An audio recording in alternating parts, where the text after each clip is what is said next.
Another day is here, and you're ready for it. What to wear? Check. Breakfast, lunch, and dinner? Check. Planning for what's next and how to save for it? That's where Bank of America can help. For your financial to-dos, Bank of America has experts ready to help get you closer to your goals. Get started at one of our local financial centers or 24/7 in our mobile banking app. Find a location near you at bankofamerica.com/talktous. What would you like the power to do? Mobile banking requires downloading the app and is only available for select devices. Message and data rates may apply. Bank of America N.A., member FDIC. Now's the time to save 30% on wedding jewelry, only on BlueNile.com. Make sure your wedding ring is the one with your pick of diamond and lab-grown diamond bands, all hand-finished and graded for excellence. Or surprise her with something blue she'll love for life, like a stunning pair of sapphire earrings. Blue Nile's jewelry experts are available 24/7 to help, from fit questions to style advice. Right now, get up to 30% off at BlueNile.com. BlueNile.com. When you need mealtime inspiration, it's worth shopping Kroger, where you'll find over 30,000 mouth-watering choices that excite your inner foodie. And no matter what tasty choice you make, you'll enjoy our everyday low prices, plus extra ways to save, like digital coupons worth over $600 each week. You can also save up to $1 off per gallon at the pump with fuel points. More savings and more inspiring flavors make shopping Kroger worth it every time. Kroger, fresh for everyone. Fuel restrictions apply. Thanks for choosing this free Anfield Index podcast. If you'd prefer to listen to this or any of our other shows without adverts, then now's the time to check out Anfield Index Pro.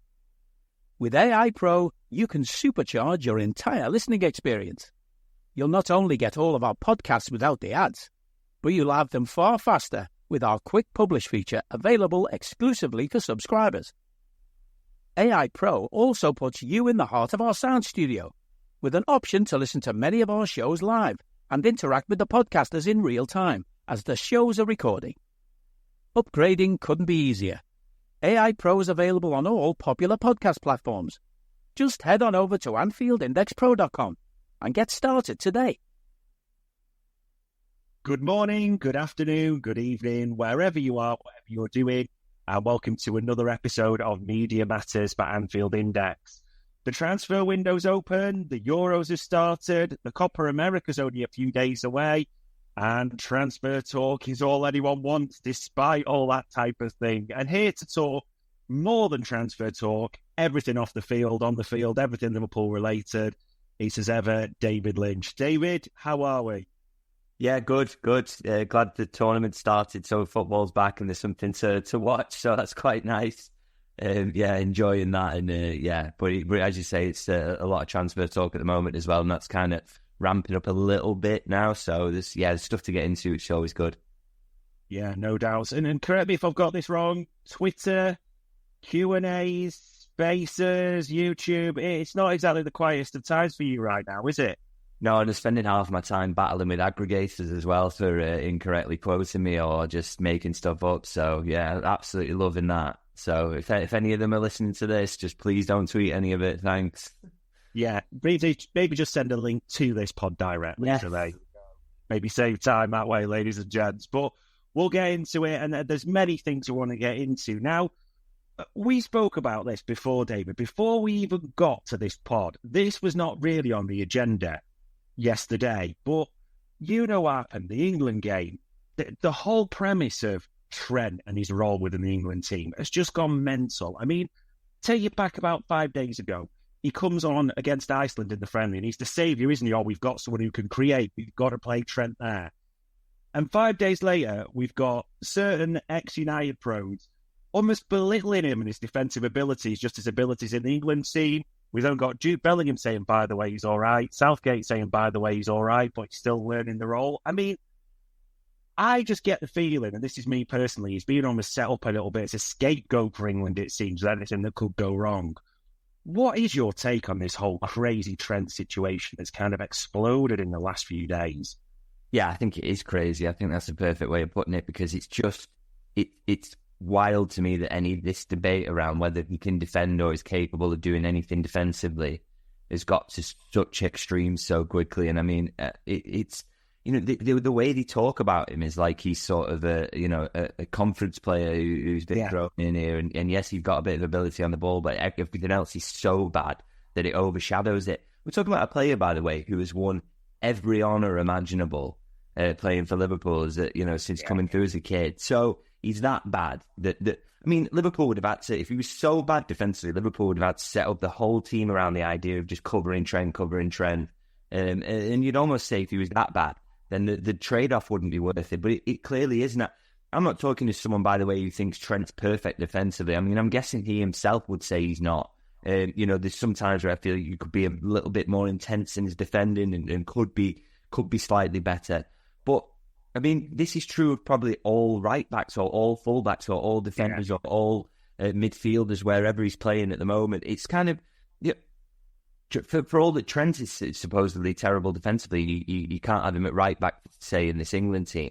I mean, I've never seen anyone have as bad as sort of 6 or 7 weeks as Trippier did during this season. Actually, he played about 14 games in that time and made an error in every one. He was horrendous. Trent's never been through a run like that. He's never.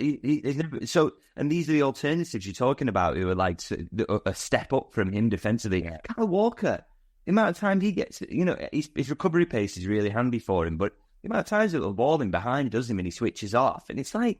We're talking about Trent as if he's horrendous and these guys are absolutely unbelievable. And I don't like doing down these players because it's not the debate of kind of who's better than who. It's not that. I'm just talking about the fact that there's nobody out there who's absolutely perfect on both sides of the ball. So you do always have a trade-off. And the fact is that Trent's upside on the ball is so much higher than the others. And I know I'm talking about right backs here, and obviously he's playing in midfield at the moment, but obviously the same argument holds that, to get him in the team because of his ability on the ball. And his defensive work is nowhere near as bad as people are saying, like nowhere near as bad. So, like I say, could be slightly better in certain elements of that, and he will know that. But it's always that trade-off, and the trade-off is always in favour of putting him in the team because he's got an ability that very few people have. And I think, I watched his game yesterday. I thought he was okay. No defensive howlers, that's for sure. Maybe not as influential as he would have liked to have been, but I think he's clear, he's settling into that role. And I think in international football as well, being in the middle will kind of as well, because I think there's a lot more space. The pressing setups are less sort of intense as they are in the Premier League. It's not as sharp, so teams do tend to sit off a little bit, and that's where their ability will really come into it. So. I just think it's absolutely crazy that a certain set of pundits have seemingly created this agenda whereby he's not just, he could improve in this or this. He's absolutely woeful in defending, and this is a real problem for England. I just don't agree with that at all, and I think it's just nonsense. Yeah, it's just crazy that one of those same pundits who belittled his defending then saying we've got to get him in the team the next day as well. So yeah, it doesn't. Like you said, made a good few interceptions, did okay. Not sensational, but okay. But yeah, it's just going to roll that all tournament. Simple as that. So we will see what happens with Trent and the international side. And getting back to Liverpool, but I suppose with a dose of internationals, there's quite a few things to talk about with international link players. I mean, Luis Diaz gave some quotes, David. I'm sure you've seen them around. He was asked about his role, his future. The way he gave the quote said, I'm very happy at Liverpool. I'm not thinking about anything else. He also said, I'm not thinking about anything else bar Colombia because I'm with them. The Copa America's about to start. That's nothing to read into, isn't it? That just felt like, just let me focus on the Copa America. We'll deal with everything Liverpool. It's not did you take it as not a reaffirmation that he's going to stay, he's going to leave, anything like that? Just a textbook, bat it away type of response. Yeah, he just didn't want the distraction really. But I would also say as well, it's kind of important to, we spoke about on this pod and it's been reported widely that there's this kind of interest in him and maybe Liverpool will perhaps come to the table. But it's one of those where, nothing has happened. We that's not to say it's a guarantee that he will go or that interest will ramp up or that Liverpool will even have a decision to make. So, there isn't really anything to talk about at the moment. So, I, even if there was, I'd expect him to give that answer. But, there is a genuine, huge possibility that he stays and that interest doesn't turn into anything or the bids aren't enough. And, it's not like Liverpool are trying to push him out the door and trying to generate interest in him to get rid of him. It's just they possibly will have a decision to make if an offer comes in. But, at the moment, that hasn't happened. And so... yeah, there is nothing really to report, and he's right to sort of go down that route of batting the questions away. Yeah, a lot of players are starting to do that at the tournament, aren't they? I don't really know what certain people are expecting them to say. It's just the focus is going to be. That's what when Suarez used to go away and just basically say, I want to leave Liverpool if I can. Yeah. And then there was people talking about mistranslation. I was like, no, that's pretty clear what he said there, realistically. So at least it's a positive on that. So, yeah. And speaking of departures, and this has a feel it's going to be more temporary than anything else, potentially. James McConnell, I know you wrote about this. I mean, we like this kid a lot. Came in, did really well, likes to tackle, obviously shone in the Carabao Cup final. And it's no surprise, I saw your report, that there's 5 clubs at least in that sort of football league looking at him. I know he said he'll probably be Slot wants to look at him in pre-season, but the smart money says for him the next step is to play some sort of regular football, doesn't it, at that level and go from there, take that next step, so to speak. Yeah, so that was the plan prior to Jurgen departing, that you know, James McConnell would go out on loan, and so I think his people are working on the assumption that is how it's going to be. You know, maybe see what's out there interest wise in a loan. But yeah, like I say, there's not been quite clarity yet, and this is not just for James McConnell; it's for all the young kids in terms of what exactly is happening next. I think that's one where they come in for pre-season, and the manager sits down with them and says what his plan is. But I think either way, for James McConnell personally, my take is that a loan would be best, because I think, you know, sitting around waiting for an injury crisis is kind of a waste of a year for such a talented young player. I think he needs to, you know, there's been a lot of positive loan moves to Liverpool in recent years, so I think he needs to sort of, you know, go out there and play regular football and see if he can take that next step. And because he was brilliant last season when he came in, and it's just now about putting it together on a consistent basis. So I hope a loan is the move for him. That's, you know, the assumption they're working on, and there's massive interest in him. But you just need that confirmation from Arne Slot that that's the plan when he comes back. Yeah, it does feel like that'll be the same for a few, that they did so well, the likes of McConnell, Bobby Clark. It just feels like it is a blow to midfield, as you said before. Now's the right time to take the next step and develop themselves that way. And I mean, speaking of Arne Slot, I saw you wrote this, late June. That's when we're expecting to hear from the man, isn't it, at some point, fingers crossed? Yeah, I hope so. I just think they're not going to wait till pre-season actually starts. I think there's going to be, you know, obviously that'll start sort of around the 1st of July. So I think, yeah, we're looking at late June now, and yeah, looking forward to it really, to hear what he's got to say and see what his plans are, and see what he's like with the media, and sort of get into all that, and it'll feel like the era really is getting underway. So yeah, that is my expectation, but we'll see. We'll see how that pans out. And I saw you wrote as well that, fingers crossed, is there another, I know there's only the 3 US games, but we're expecting more friendlies to be announced pre-season before that starts as well? Yeah, it was just put to me that there's going to be one against a European side. They don't exactly know who that's going to be yet. This tends to happen. They do get confirmed kind of surprisingly late, these things. So, you know, they'll be in talks with other clubs and working out, you know, who fits in the best and who it works best for.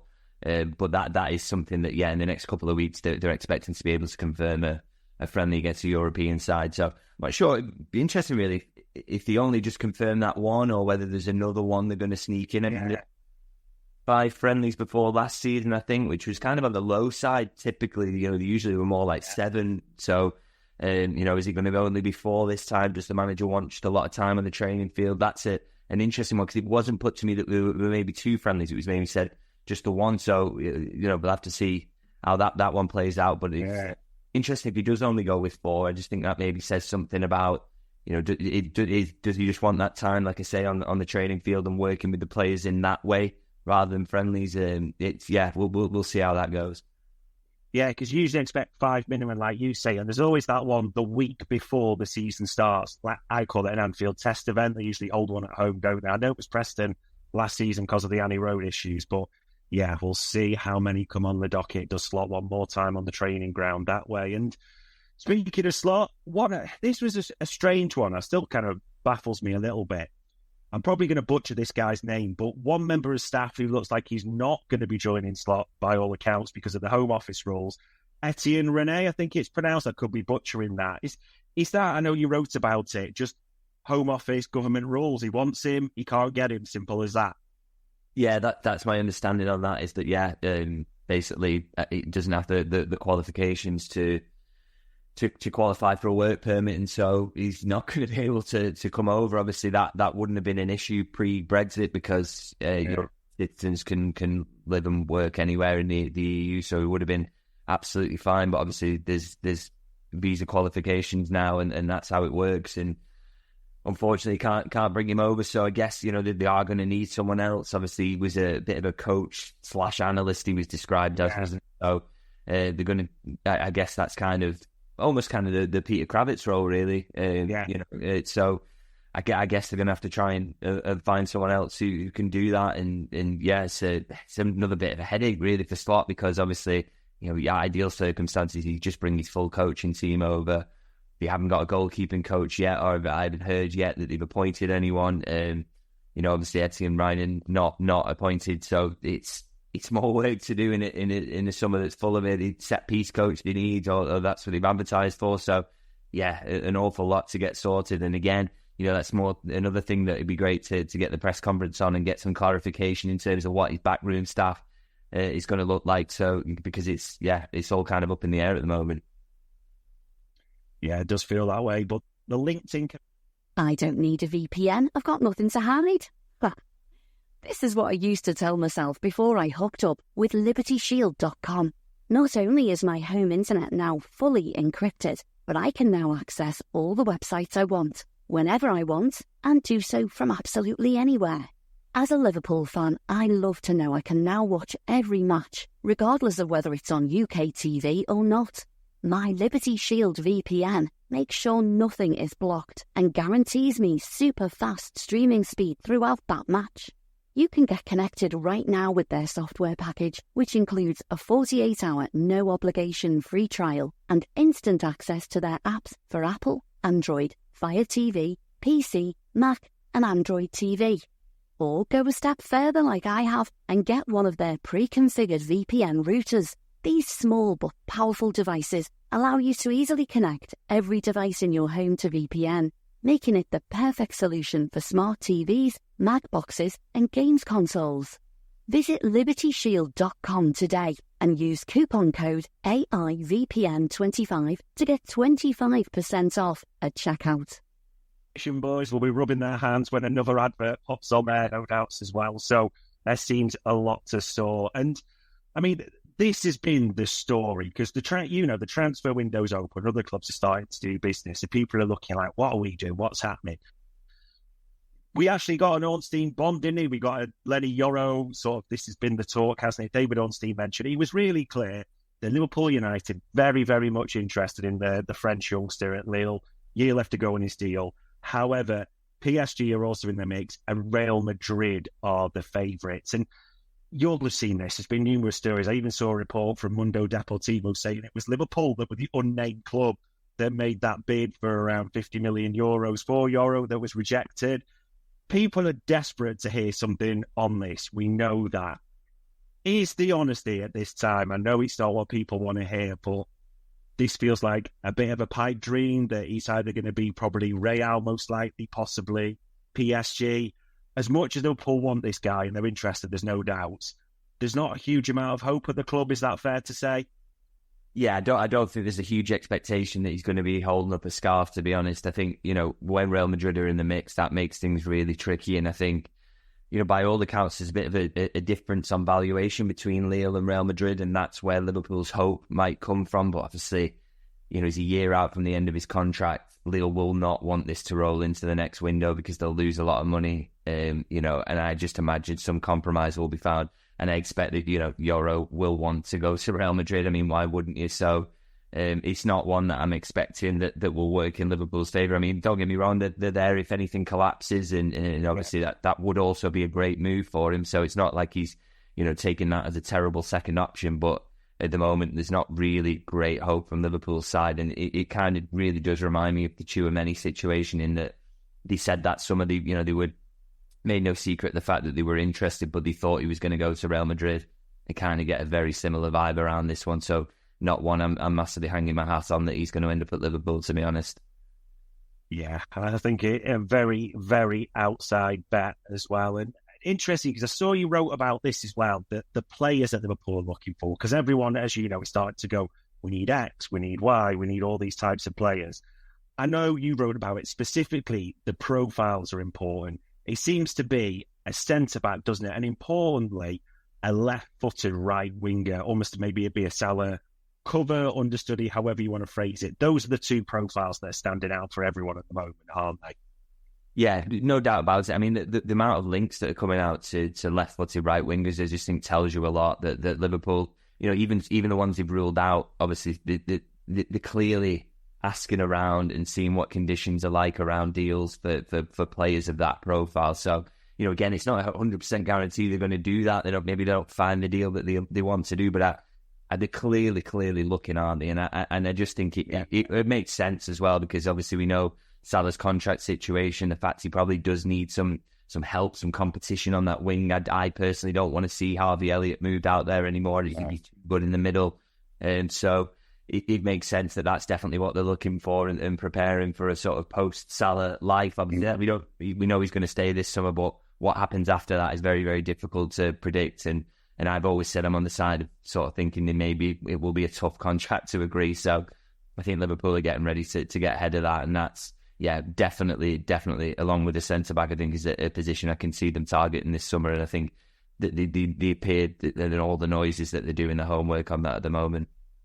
Yeah, it's interesting. And I know you said with names, they've ruled out the likes of Minte, that's not in the mix. From the ones that I suppose haven't ruled out in terms of guess who, because we've seen the likes of Bakayoko mentioned, Minte and others, and Mbuemo even and others at Brentford. Is the one that you think, I like that, the one that makes the most sense? Because quite a few people sort of asked in the Discord about this. Is the one that you think, I could see that's a logical move or a good move for us? Yeah, but I think I've said before, I'm a massive Mbuemo fan. I think he's got an awful lot of Liverpool about him. Very Michael Edwards signing. So I really like him. But the reason as well behind the reason I like him a lot is I've seen a lot of him. I haven't seen a lot of Johan Bakayoko, and he's definitely someone Liverpool are interested in. There's that's not one that's been shot down, and there's been a long-term interest there. Again, whether they think he's ready or not, I don't know, but they've clearly been watching him quite closely. But again, like I say, it's I don't watch enough football around Europe, to be honest, for my opinion on players to hold any value, if I'm honest. I always say that I'm not a scout at all. I just kind of report what I know. So, but I do, I do like Mbuemo. I think he'd really fit in nicely. But I'm sure that there are 5 or 6 other players as well who Liverpool like who could maybe be better or a better fit or whatever. But I just personally don't know, to be honest. Yeah, it will be interesting to see if and when the move comes, what type of profile, who it is specifically. And I suppose the final one I do want to ask you about, transfer talk. This kind of came, not saying out the blue, but it kind of just popped up. We had the Alisson to Saudi links all of a sudden. And then last week, the Virgil van Dijk to Saudi links came. And I think, is it going to be a similar situation that it would, no surprise to you at all? Like Alisson had that offer, probably looked to see what it was. Virgil looked to see what they were offering his agent, that type of thing, just so they're aware of the parameters, but not expecting anything to happen, fully expecting Virgil to some point sign a new deal with Liverpool. Yeah, well, I think definitely he'll be here next season. I don't think there's any chance of a massive bid coming in or anything like that. I mean, you speak to Virgil and he's clearly committed. And like I've said before, I think when I spoke to him, I don't get the impression at all that he would like to leave. I think he would like to sign a new contract. I very much feel that way. And I think it's a deal that Liverpool, there's clear value in them doing it. He's not on insane, but he's a high earner, but he's second highest earner ahead of Alisson, but he's not on Salah money, so it's slightly easier to do this contract. He plays in a position that he can play a lot longer. He's not quite at his peak anymore, but I still think he's still unbelievable, isn't he? Still in the argument, in the discussion for best centre-back in the world. So, and I think he's got a few more years of that left in him. So, I lean on the side of him staying put, but there's no doubt there's that Saudi interest there because they'll have seen his contract situation. You could think, either, could they get him next summer or is that a possibility? And put a lot of money in front of these players. It gives them a decision to make. But I lean on the side of definitely staying for next season at the very least. And I also lean on the side of him signing new contracts. I think that's one that Liverpool will get done. Yeah, just to be interesting. Still no real news on Trent, Virgil, Salah, but we know Arne Slot's probably going to come or do his press conference sometime around late June, so hopefully things will move quickly from there. And we'll move to the area of focus, ladies and gents. So we know we've talked about the goalkeeping situation, we've talked centre-backs, we talked full-backs last week, and we think what might happen. We move to the area we've described as almost a bit bloated a little bit, the midfield area. I mean, in terms of facts, Thiago is now gone. Everyone in this dog wants a six to come in, but we're hard to know as well at the same time what type of profile. People talk double pivot, singles, well, however it may be. We're all still a bit unsure with Arne Slot and how he'll set up that way. I mean, you've talked about this, you've written about it, we've asked you about this. Even though it's so early in the window, are you getting the sort of gut feeling that this six topic, there's always, I call it, a rage topic with Liverpool fans. There's always some area that tends to be the one that they're not happy about. We've not got enough cover. It felt like the later it got and the Lavia-Caicedo situation last summer, it felt like the rage topic. Are you getting the feeling it's going to be the same one again this summer? Potentially. Can I just say, if any aggregators are listening to this, don't use any of this. I don't want this going out. Let me just talk about this within context in a calm way, rather than pulling out a sentence that's going to get people piling on me. Possibly a raised topic. I mean, it's just one of those. I think they've got an awful lot of midfielders. Yes, I get that they don't have a world-class six, clearly. I think it's a position that they've been looking for a while. But they have an awful lot of midfielders, so, you throw another one in there. How's everyone getting the games? Who are you telling you're going to sit on the bench all season, or you're going to be able to sell one of them? Do you want to develop Bakayoko? Do you want to give him games to make sure he turns into what he could be, or again, do you want to sit him out? I mean, one thing about Bakayoko actually is kind of interesting around him. What physical condition is he in? We don't know this. Is he ready for a full season? Is he going to be able to play 20, 30, 40 games? Is he a genuine option? Because if he is, I think you do need to leave a pathway for him. I think you do need to open that up. And if you're opening up a pathway for Bakayoko, the best way to do that, surely, is to have someone alongside him who is a more short-term, experienced head, which is Endo, isn't it? I wonder if that's how they're maybe going to attack it. And maybe going to see it as, if they don't think that world-class number six is on the market, which in the past, they've seen Tchouameni and Caicedo, and outside that, probably didn't feel that it was. If they feel like that again and you think there's no one they can get that's going to be right, why not leave that path open for Bakayoko and use Endo again? And maybe that's in a double pivot or however you want to play it. I'm not sure what that midfield setup's going to look like. But that, to me, seemed like a possible route they could go down for this season. Again, maybe they think that world-class six is on the market. Maybe they do it. Maybe they solve the problem about having too many bodies in midfield. We can't know everything about this situation so far. But for me, just looking at it, and with everyone you talk to saying it's not a priority this summer, I could just see that being the route they go down, and it's staying as the rage topic, and people saying, I'm seeing people say, well, if you don't sign a six, there's no way they finish the top four next season. It's like, well, they did last season. They challenged the title up until the death, really, with Endo playing there. So he seems to have been really downgraded in people's minds. And I'm not saying he's world class, by the way. I'm not saying he's nowhere near Rodri or anyone like that. I don't think anyone is. But if Liverpool think that they need to, I don't know, to get by with him in for another season, and it gives Bakayoko a lot of games, and you work it in that way, then maybe it's not the worst thing ever. But I don't think there's any feasible way of talking about this subject without people getting really angry about it. But I kind of get it in the sense that I think it, and Liverpool clearly think it's a problem position because they've been trying to spend 110 million on Caicedo. But again, you have to prepare yourself for the reality that they don't see that Caicedo on the market this summer, or they can't get them, or whatever. And that they go into next season with Endo and Bakayoko, and that is just a distinct possibility that they're your 2 sixes. And that, I don't personally think that's as terrible as some people make out, but it's possible that's what happens, and it clearly that won't be a world class six there, will it? I mean, I'm absolutely gibbering on here because I'm trying to cover all bases in this subject because I know how people talk about it, but that's my overarching thoughts on it. We will put the full unredacted part of this Zero debate or anything that could be interpreted different. I suppose moving that a bit forward, because talking about the midfield, we don't know for definite, but Slot seems to sell Feyenoord in terms of a double pivot. So he does play with a number 10. A lot of people have said that. This is interesting because we seem to have a lot of people that could play as 10. In fact, we haven't before, but you think maybe certain players would love to play as a 10. It's their more natural position. Everyone fit for you. Who is the best 10 that we've got, you would say, if we're starting the first game of the Premier League next season? Who do you think that should be our 10? For me, I think if he does go with that double pivot, I think it should be Szoboszlai, because I think, McAllister was probably the better. Well, he was the better of the two, I think, in the sort of 8/10s that Liverpool were playing last season.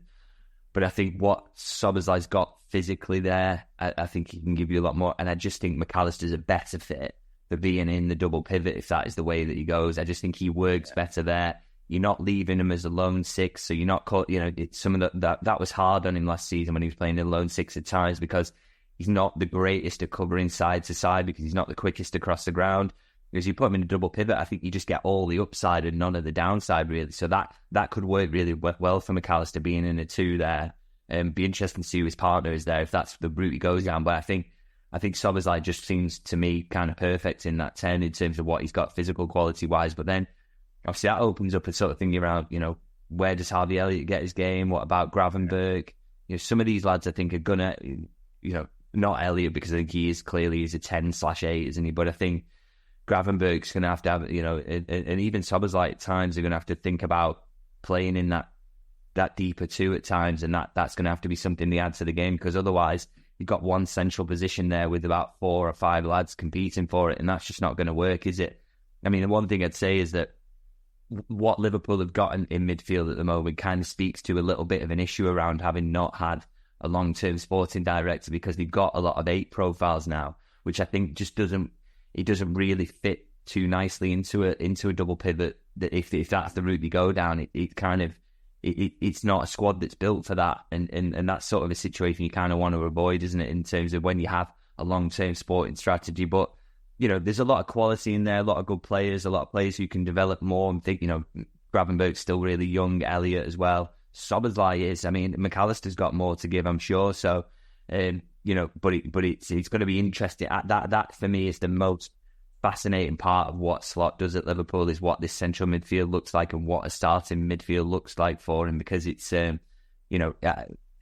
just an interesting collection of options, and sort of, is he going to just try and move away from 4-3-3 and put his own stamp on things? And really interested to see how that looks, actually. Yeah, it's because, I'm not going to pretend to be any Dutch expert, but from the sort of Dutch experts we've spoken to, 4-2-3-1, but also occasionally 4-3-3 for Sly. We'll be interested to see how he stays away. It's almost the fact that a summer ago we were talking about we've not got the numbers in midfield, and now we say we've got the numbers to just not have the right personnel, as it were, in midfield, the skill sets that's required. When you look at that, and you've mentioned a few, you think in games, when a new manager comes in, David, this always happens. History tells us there's some players who thrive under a new manager. The change works brilliantly for them.